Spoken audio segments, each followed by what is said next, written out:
இருந்தாலும் அவருடைய உழைப்பை ரொம்ப சிறப்பாக செஞ்சுட்டு வர்றாரு. என்ன பலனை எதிர்பார்க்காம செய்வார். எந்த பலனுமே உங்ககிட்ட அவர் எதிர்பார்க்க மாட்டார். ஒன்லி இந்த கலையை வளர்க்கணும் அப்படின்றது தான் அவருடைய நோக்கமே. இது நம்முடைய பாரம்பரிய கலை. புரியுதா? கராத்தேன்றது எங்கள் வெளிநாட்டிலலாம் வரல, நம்ம இந்தியாவிலே தோன்றிய கலை தான் இது. இதை மறுபடியும் நம்முடைய அரசாங்கம் அதை ஊக்குவிச்சதுனால அந்த வாய்ப்பு அவருக்கு கிடைக்குது. நிறைய பள்ளி அவருக்கு கூப்பிடுறாங்க. நீங்கள் இந்த கிராமத்தில், நம்ம காஞ்சிபுரம் ஒன்றியத்தில் கடைக்கோடி கிராமம் எதுன்னா நம்ம பொன்னியம்மன் பற்ற தான். அதுக்கடுத்து கிளார், அப்புறம் முத்துவாக்கு, அப்படி தான் வரும்.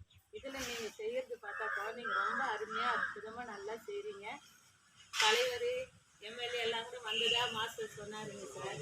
வந்து உங்களெல்லாம் பாராட்டி உங்களுக்கு தேவையான எக்யூப்மெண்ட்ஸ்லாம் வாங்கி கொடுக்குறதா சொல்லியிருக்காங்களாம். எலெக்ஷன்லாம் முடிஞ்ச பிறகு உங்களுக்கு செய்கிறேன்னு. இந்த கிராமத்தில் உங்களுக்கு இது ஒரு பெரிய ஒரு அரிய வாய்ப்பு. இதுக்கெல்லாம் உறுதுணையாக இருக்கக்கூடியவங்க யார்?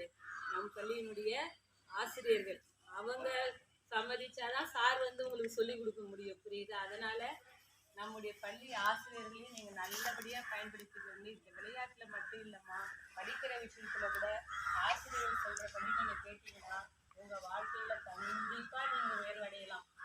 பொறாமப்படாத ஒரே உங்கள் அப்பா அம்மாவை விட யார்? ஆசிரியர்கள் தான். நம்ம பிள்ளைங்க நல்ல வாழ்க்கையில் முன்னேறி வரணும், நல்லா படித்து வரணும், ஒரு கலெக்டர், டாக்டரா, இன்ஜினியராக பல உயர்ந்த பதவிகளை வரும்போது யார் ரொம்ப சந்தோஷப்படுவாங்க? உங்கள் பெற்ற தாய் தந்தையரை விட ஆசிரியர்கள் தான் ரொம்ப சந்தோஷப்படுவாங்க.